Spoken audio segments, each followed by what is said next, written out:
मैं मीडिया भाइयों को उनके करेज के लिए, उनकी लेखनी के लिए साधुवाद करता हूँ। देखिए, कहीं न कहीं मीडिया हमको भयभीत नज़र आ रही है।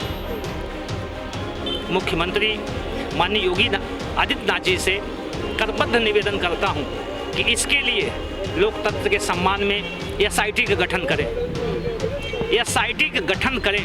जब लोकतंत्र के मंदिर में मीडिया नहीं सुरक्षित है तो कैसे देश में सुरक्षित होगी? ये संदेश बहुत बड़ा जा रहा है। ये कल जो पत्रकारों को पिटाई की गई है, संविधान को इस तरह से, भारतीय जनता पार्टी, बुरा मत मानिएगा, विवाद तानाशाही रवैये पे चल रही है। अटल बिहारी वाजपेयी कल्याणशील उदारवादी नेता थे, समझी ना। नरेंद्र मोदी, योगी आदित्यनाथ उदारवादी नेता नहीं है, ये सब कट्टरपंथी। जहाँ पर आप अगर भारतीय जनता पार्टी के पक्ष में बोलेंगे तो आप देश प्रेमी हैं, और अगर आप इनके खिलाफ बोलेंगे तो आप देशद्रोही हैं।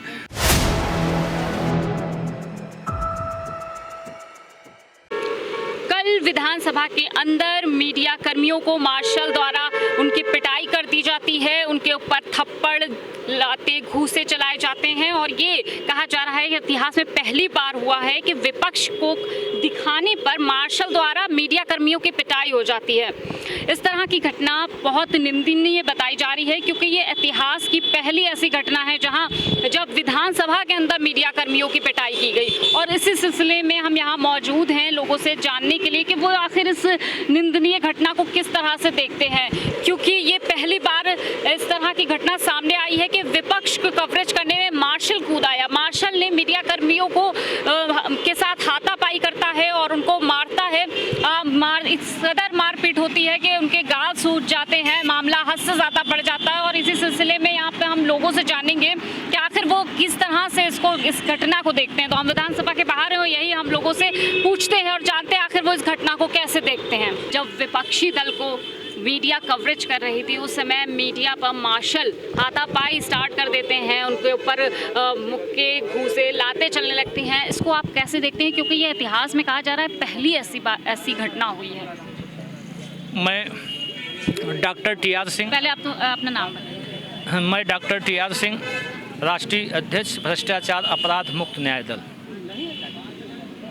वर्तमान सरकार भारतीय जनता पार्टी को मैंने पिछले विधानसभा चुनाव में समर्थन भी दिया, लेकिन सवाल ये है कि जो सत्र के दौरान मीडिया पर हमला हुआ, चोटें आई, आहत हुए, इसके लिए हम दुखी हैं और देश की 125 करोड़ जनता भी दुखी है।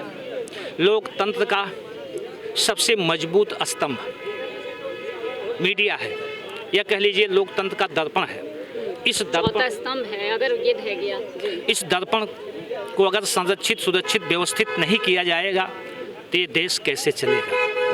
भारतीय संविधान के अनुच्छेद 19(1) में हम आपको जो बोलने की आज़ादी है वही मीडिया लिख करके बोलते हैं। तो जो कल की घटना है, मीडिया पर चोट आई, मीडिया को भयभीत किया गया, चाहे वो सत्ता पक्ष के लोग हों, चाहे वो विपक्ष के लोग हैं। सवाल है कि मीडिया पर हमला हुआ, अभी जांच का विषय है। मैं देश के यशस्वी, उत्तर प्रदेश के यशस्वी मुख्यमंत्री माननीय योगी आदित्यनाथ जी से करबद्ध निवेदन करता हूं कि इसके लिए लोकतंत्र के सम्मान में एसआईटी का गठन करें। एसआईटी का गठन करें। जब लोकतंत्र के मंदिर में मीडिया नहीं सुरक्षित है तो कैसे देश में सुरक्षित होगी? ये संदेश बहुत बड़ा जा रहा जी। सिर्फ कवरेज करने की, क्योंकि विपक्ष को कवरेज कर रही थी, उस पर पिटाई कर दी जाती है, लाठी डंडे चल जाते हैं, इसको कैसे देखते हैं? पहले आप अपना नाम बताइए। सतपाल सिंह छाबड़ा मेरा नाम है, और जैसा कि ये प्रवक्ता भी हैं और ये किसी पार्टी से भी जुड़े हैं, मैं आम आदमी का हिस्सा हूं और मैं इनके विचारों से सहमत हूं भी और नहीं भी हूं, क्योंकि इनको तर्क पर बात करनी है। मैं तर्क पर बात नहीं करता। मैं लोकतंत्र का ये नया भारत है जहां पर आप अगर भारतीय जनता पार्टी के पक्ष में बोलेंगे तो आप देश प्रेमी हैं, और अगर आप इनके खिलाफ बोलेंगे तो आप देशद्रोही हैं। सबसे बड़ा एक कारण मैं बताता हूँ भारतीय जनता पार्टी का। मतलब आप ये कहना चाह रहे हैं कि विपक्ष को जो है वो दिखा रहे थे इसलिए लाठीडंडा? नहीं, विपक्ष अगर जनता की आवाज़ उठाएगा तो क्या आप उसे मारेंगे? तो ये लोकतंत्र का नया भारत है, इसमें कोई आश्चर्यचकित होने की ज़रूरत नहीं है। हमसे हमारा रोजगार छीना, हमसे हमारी नौकरियां छीनी। अभी 2022 में चुनाव से पहले ही युवा मारे गए, जो बेरोजगार युवा थे, नौकरी के लिए आए थे, वो मारे गए थे। अभी आपने हाल में देखा बीबीसी के कार्यालय में इनकम टैक्स की रेड पड़ी क्योंकि नरेंद्र मोदी के खिलाफ कोई डॉक्यूमेंट्री बनी। अच्छा, डॉक्यूमेंट्री की आप छोड़िए, 2022 में जो गुजरात और हिमाचल और दिल्ली में चुनाव हुए थे, तब अमित शाह ने कहा था कि समझ लो हमने 2002 में तुम लोगों को सबक सिखाया था, तो इनको सबक सिखाया था। तो डॉक्यूमेंट्री में भी तो यही था गोधरा कांड में। तो ये तो प्लस पॉइंट होता है नरेंद्र मोदी का। एक मिनट भाई, क्या नाम है? क्या अजय हिमाचल से तो हार गए। हाँ, ये कल जो पत्रकारों को पिटाई की गई है, संविधान को इस तरह से देखिए, भारतीय जनता पार्टी, बुरा मत मानिएगा, विवाद तानाशाही रवैये पे चल रही है। अटल बिहारी वाजपेयी कल्याणशील उदारवादी नेता थे, समझी ना। नरेंद्र मोदी, योगी आदित्यनाथ उदारवादी नेता नहीं है, ये सब कट्टरपंथी है। क्या नाम है? संतोष कुमार पाल। मैं भ्रष्टाचार। ये बताइए कि जो इस तरह से जो कल की घटना हुई सत्र के दौरान, इस तरह से मारपीट की गई मीडिया कर्मियों से, इसको कैसे देखते हैं? देखिए, विषय जो है बहुत ही संगीन है, क्योंकि मैं सर्वप्रथम अपना परिचय देना चाहता हूँ। मैं भ्रष्टाचार अपराध मुक्त न्याय दल का युवा प्रदेश अध्यक्ष हूँ। मैं चाहता हूँ कि जैसे कि कल मीडिया तो ऐसे देश का चौथा स्तंभ है, जो भी हुआ है गलत हुआ है, ऐसा होना नहीं चाहिए। चाहे जिस पार्टी के द्वारा, जिसके द्वारा भी ये कृत्य किया गया, कृत्य सरासर गलत है। कि ऐसा कृत्य किसी मीडिया के साथ अगर होगा तो हमारे देश में न्याय कैसे होगा? अगर हमारी मीडिया को ही निष्पक्ष न्याय नहीं मिल पाएगा तो ये अच्छी बात नहीं है, देश के लिए हितकर नहीं है। अच्छा, ये बताइए कि अभी तक के मीडिया जो जिन लोगों के साथ ये अत्याचार हुआ है वो चुप हैं, वो खामोश है, इसको कैसे देखते हैं? अपने हक के लिए वो खुद ही नहीं बोलते। देखिए, मैं मीडिया भाइयों को उनके करेज के लिए, उनकी लेखनी के लिए साधुवाद करता हूँ। देखिए, कहीं न कहीं मीडिया हमको भयभीत नज़र आ रही है, भयभीत नज़र आ रही, इसलिए लिखित रूप से उसने कंप्लेन नहीं किया। मैं पुनः लोकतंत्र के डेमोक्रेसी में उत्तर प्रदेश में जो माननीय मुख्यमंत्री जी हैं वो बैठे हुए हैं, ये बहुत शर्म की बात है। पूरा विश्व देख रहा है कि हमारे मीडिया पर हमला हुआ, तत्काल त्वरित SIT का गठन करें, और SIT गठन करने के बाद ये पता चले कि कौन दोषी है। अभी तक फर्स्ट इन्फॉर्मेशन रिपोर्ट माने FIR तक नहीं दर्ज हुए, अनुसंधान कैसे होगा? ऐसे तो मनोबल बढ़ता रहेगा, कौन सही है कौन गलत है इसका निर्णय कैसे आएगा? ये सच्चाई, अगर वो अपने हक के लिए खुद ही नहीं बोलेंगे तो उस तरह से किनका? मीडिया भाइयों से भी मैं निवेदन करता हूं कि वो फर्स्ट इन्फॉर्मेशन रिपोर्ट दर्ज कराएं, और जो भी दोषी हो, चाहे सत्ता पक्ष का चाहे विपक्ष का, कहीं न कहीं वो दोषी व्यक्ति को दंडित किया जाए, तभी लोकतंत्र संरक्षित और सुरक्षित और व्यवस्थित रहेगा। मीडिया भाई बताइए, जिस देश का संविधान डॉक्टर BR अम्बेडकर बनाते हैं 2 वर्ष 11 माह 18 दिन में, उसी देश के संविधान में, भारतीय संविधान का अनुच्छेद 19(1) में जो आज़ादी आपको है वही आज़ादी आपको है। इससे पहले कभी हुआ ही नहीं, आज़ादी के बाद पहला ऐसा केस। मैं मीडिया भाइयों को साधुवाद देता हूं, उनके करेज को, उनके साहस को, उनकी लेखनी को। मैं इनको ऊपर 2 लाइन लिखता हूं कि फूल कांटों की गोद में पला करते हैं, चुनौती दे मौत को वीर चला करते हैं, यूं तो चिराग जलते हैं महलों में, पर चिराग वो हैं वो जो तूफान में जला करते हैं। पिटने के बाद भी अगर भारतीय मीडिया इस गलत कृत्य का जो है इन्फॉर्मेशन नहीं दर्ज कराती है, ये साबित हो जाएगा कि इस देश की मीडिया कमजोर है। तत्काल FIR मीडिया कराए, अथवा माननीय मुख्यमंत्री जी SIT गठन करें। मीडिया तो बीजेपी गवर्नमेंट ने कमजोर किया। 24 की बात आपने पूछा मैडम, ये आप जान जाइए। लोकतंत्र की 125 करोड़ जनता अब जागरूक हो चुकी है। वो भारत नहीं है आज से 30 साल पहले का कि हम सम पुरुष न तुम सम नारी, यूपी लूटो बारी बारी। इस देश के भारत को निश्चित रूप से जागरूकता मिली है। हर युवा जानता है कि कौन काम करने वाला है। कोई नाम लेकर के आगे बढ़ रहा है, कोई काम करके। अगर भारतीय जनता पार्टी काम करती है तो पुनः सत्ता में आएगी, अगर काम नहीं करती है तो जनता उसको खुद जवाब देगी। ये कौन सा सवाल है? 2024 भी कोई चुनाव नहीं है। अभी जैसे 9 राज्यों में चुनाव है 2023 में। जम्मू कश्मीर को अगर आप जोड़ें तो 10 राज्यों में चुनाव है। अगर नगर निगम का उत्तर प्रदेश का चुनाव जोड़ें तो 10 चुनाव हैं इस 2023 में। मुझको लगता है काफ़ी कुछ मोदी को समझ में आ जाएगा। आप देखिए 81% जो अभी त्रिपुरा में चुनाव हुए हैं उसमें एक एंट्री सबसे बड़ी हुई है ममता जी की पार्टी की।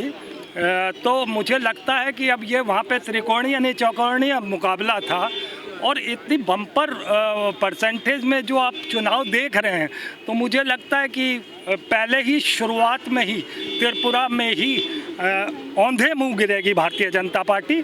ये मैं आपको निश्चित रूप से बता दूं। इसका सीधा सा एक कारण है 81% बम्पर वोटिंग होना एक मेन कारण होता है ममता जी का वहाँ पर पहुँचना। और फिर मैंने बताया 9 राज्यों में चुनाव हैं, आप देख लीजिएगा। मगर अगर 3 चुनाव होने के बाद यानी कि नागालैंड और मेघालय चुनाव होने के बाद 2 तारीख को रिजल्ट आएंगे, नतीजे आएंगे 2 मार्च को। अगर नतीजे इनके फेवर में हुए, देखिए मैं कोई भगवान तो हूँ नहीं, अगर नतीजे इनके फेवर में हुए तो ये कुछ नहीं करेंगे, अन्यथा ये कहेंगे हिंदू खतरे में है। क्या नाम है? लालजीत यादव। अच्छा सर, ये बताइए कल जो विधानसभा में जिस तरह से मीडिया पर हमला करता है मार्शल में और मीडिया में हाथापाई होती है, इसको कैसे देखते हैं आप सर? ये तो एक तरह से बहुत ही निंदनीय है जो पत्रकारों के ऊपर हाथापाई मार्शल महोदय कर रहे थे। हमने भी वीडियो देखा। इस तरह का जो है कृत्य तो नहीं करना चाहिए था और माननीय विधानसभा अध्यक्ष को उस जो है मार्शल को जो है दंड देना चाहिए, उसको बर्खास्त करना चाहिए कि इस तरह का हरकत चौथा स्तंभ है। मीडिया जो जनता की आवाज़ को उठाता है या विपक्ष अपनी बात कर रहा है तो विपक्ष जनता के लिए हो रहा है तो वो उनको जो है कवरेज करने गए थे, उनकी क्या गलती है? वो तो कवरेज करने के लिए रखे ही गए हैं और उन मीडिया वालों को सरकार आमंत्रित करती है। एक बार हम अपने दरवाजे पर किसी व्यक्ति को आमंत्रित करें, उसके बाद उसको जो है धक्का मुक्की दें, उसकी पिटाई करें, ये गलत है, सरासर गलत है। इस तरह के कर्तव्य, इस तरह के जो कार्य हुआ है, इसको आप कैसे देखते हैं? इस तरह की घटना को ये तो इतिहास में पहली बार इस तरह का घटना हुई है जो कलंकित करने वाली है कि चूंकि हकीकत में विधानसभा, सुनिए, विधानसभा के अंदर पत्रकार गए और पत्रकार लोग जो है कवरेज कर रहे थे। माननीय विधायक गण लोग बैठ गए धरने पर। जब बैठ गए तो पत्रकार लोग जो है उनका जो है कवरेज करना चाह रहे थे और ये इनका कर्तव्य है, पक्ष हो या विपक्ष हो, उनकी बात को जनता तक पहुंचाना जो है। उन्होंने तो पिटाई शुरू कर दी जैसे कि उन्होंने कोई घटना की हो और उन्होंने कोई गलत कार्य किया हो। ये जो है जो आवाज उठा रहे थे माननीय विधायक गण जनता की, जहां तक सरकार के आंख कान नहीं पहुंच पा रहे हैं, जहां तक वो नहीं सुन पा रहे हैं, उस बात को विपक्ष का उठाने का दायित्व भी होता है। विपक्ष गरीबी बेबसी लाचारी की बात करेगा, किसानों की बात करेगा, छात्रों की बात करेगा, बेरोजगारों की बात करेगा। तो पत्रकारों की पिटाई होना तो ये बहुत बड़ा निंदनीय है, बहुत ही दुखद घटना है। इस तरह की घटना नहीं होना चाहिए था। माननीय विधानसभा अध्यक्ष से मैं पुनः आग्रह करूंगा कि वो जो मार्शल साहब जिस तरह का कृत्य कर रहे थे उस पर कठोर कार्रवाई करें और उनको सस्पेंड करें और उनको बर्खास्त करें और उनको जो है जांच करें कि ऐसा क्यों किए वो। नहीं, धर्म के नाम पे नहीं, अभी तो यही सब बड़ा मुद्दा है भाई कि विधानसभा में जो मीडिया कर्मियों की पिटाई हो जाती है, इसको कैसे देखते हैं आप? मार्शल द्वारा उनको मारा जाता है, वो भी जब वो विपक्ष को कवरेज कर रहे थे तब। नहीं, ये तो गलत है। ये तो तानाशाही, ये तो तानाशाही है। नहीं, बिल्कुल तानाशाही है। मीडिया जो है वो चौथा स्तंभ है और मीडिया के साथ किसी प्रकार का भ्रष्टाचार नहीं होनी चाहिए, क्योंकि मीडिया का जो है मतलब मीडिया एक ऐसी है कि पूरे देश में जनता की भावनाओं को, जनता की बातों को जो है पूरे देश में फैलाने का काम करता है। उनको मारा जाता है, उनको ज़बरदस्ती मार्शल द्वारा उनकी पिटाई होती है, उनके मुंह पर भूसे चलते हैं, तो इसको कैसे देखते हैं? नहीं, ये तो मुझे मालूम नहीं किस संबंध में मारा गया जो है। विपक्ष को कवरेज कर रहे थे तभी उनकी पिटाई कर रहे थे। हाँ, तो ये मतलब गलत है, क्योंकि किसी को मारने पीटने का कोई अधिकार नहीं है। उनके खिलाफ कार्रवाई होनी चाहिए जो है। क्योंकि मीडिया भी जो है एक चौथा स्तंभ है और मीडिया के नज़र में सभी समान है, सभी बराबर है। अच्छा ये बताइए कि जो कल विधानसभा में सत्र के दौरान मीडिया कर्मियों की इस तरह मार्शल पिटाई कर देते हैं, इसको कैसे देखते हैं? वो भी विपक्ष को कवरेज करने देता है। हम आपका प्रश्न जो है पूरा क्लियर नहीं हुआ अभी कि आप क्या पूछना चाह रहे हैं। विधानसभा सत्र के दौरान हाँ। मीडिया कर्मियों की पिटाई कर दी जाती है, वो भी जब विपक्ष को कवरेज कर रहे थे, विपक्ष के लिए हाँ। देखिए, जहाँ तक सत्र के दौरान या बगैर सत्र के दौरान मीडिया कर्मी हो या आम आदमी हो, नहीं, ये तो इतिहास में पहली बार हुआ है ना। ये बात नहीं है ना, अच्छी बात नहीं है, लेकिन इतिहास में ऐसा पहली बार हुआ है, बताया जा रहा है कि विधानसभा के अंदर नहीं, इससे पहले भी हो चुका है, लेकिन वो पहले जिसको आपके 1993 में, अरे वो तो बहुत पुरानी बात है, आप पैदा नहीं हुई होंगी शायद, हैं? हाँ, तो हालांकि हमसे तो तब वो खून खराबा हुआ था यहाँ से कि मेले जो थे स्टेज पे लाद के यहाँ से निकाले गए। मतलब आप ये कहना चाह रहे हैं कि गनीमत हुआ है? गनीमत नहीं, ये नहीं कह रहा हूँ, बस पिटाई हुई है, खून खराबा। कुछ भी हो रहा है गलत होता है, आम आदमी हो या मीडिया कर्मी हो या कोई भी हो। अभी आपने कहा ना कि जो है वो तब खून खराबा। नहीं, आपने कहा कि ये पहली दफा हुआ है, तो अब आपके दौर में पहली दफा हुआ है, हमारे दौर में तो इससे ज्यादा भी हो चुका है। ज्यादा हुआ है मतलब ये गनीमत है? नहीं, हम ये नहीं कहेंगे गनीमत है, गनीमत बिल्कुल सिर्फ पिटाई हुई है, गलत है।